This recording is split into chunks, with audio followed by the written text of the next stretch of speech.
School से घर जाते हुए माकी बस यही सोच रहा था कि वो हमेशा अकेला ही रहता है।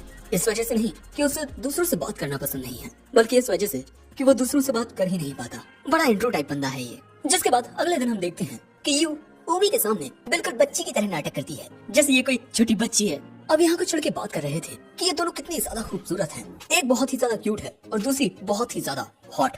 अब इसके बाद उमी यू को एक मूवी दिखाती है जिसे वो देखना चाहती थी, लेकिन जिस टाइप की कैटेगरी में वो मूवी आती है वो बड़ी ही बोरिंग है। इसीलिए उमी डिसाइड करती है कि वो इस मूवी को देखने के लिए अकेली ही जाएगी। लेकिन यू कहती है कि अरे नहीं, मैं चलूंगी तुम्हारे साथ, मुझे तुम्हारे साथ रहना है। लेकिन उमी यू को समझा देती है कि आज उसे अकेले ही जाना होगा। अब इसके बाद हम माकी को घर की ओर जाते हुए देखते हैं और वो सोच रहा था कि आखिर उसके कोई दोस्त क्यों नहीं है। अब घर जाने से पहले माकी एक स्टोर में आता है। दोस्तों, ये एक वीडियो स्टोर है, मतलब यहाँ पर मूवीज की वीडियो कैसेट्स मिलती हैं। लेकिन जैसे ही माकी एक क्लासिक मूवी की वीडियो टेप उठाने वाला था, उसका हाथ किसी से टच हो जाता है। माकी तुरंत उन मोहतरमा से माफी मांगता है, लेकिन इसके बाद वो ये देख हैरान हो जाता है कि ये मोहतरमा उमी होती है। अब इसी तरह इन दोनों के बीच बात शुरू हो जाती है। माकी पूछता है कि आज तुम्हारे कुछ प्लान्स थे ना, तुम कहीं जाने वाली थी शायद, तो फिर तुम यहाँ।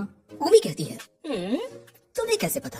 क्या तुम छुपकर मेरी बातें सुन रहे थे? लेकिन इसके बाद वो कहती है कि अरे इतना नर्वस मत हो, मैं तो बस मजाक कर रही हूँ। हम दोनों इतनी तेज बात कर रहे थे कि पूरी क्लास ने सुन लिया होगा।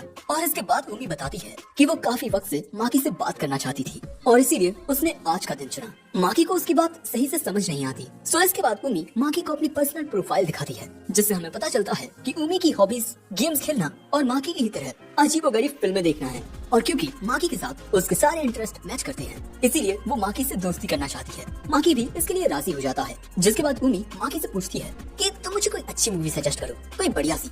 सो माकी उमी के लिए एक मूवी को चुनता है और उस मूवी को लेकर उमी के जो आइडियाज थे या ओपिनियंस वो डिट्टो माकी से मैच करते हैं। और इसके बाद ये दोनों इसी तरह यहाँ बातें करने लगते हैं और इसी तरह माकी की उमी के साथ दोस्ती की शुरुआत होती है। और इसके बाद एक सीन आता है जिससे हमें ये भी पता चल जाता है कि इन दोनों ने अपने फोन नंबर भी एक्सचेंज कर लिए हैं। जिसके बाद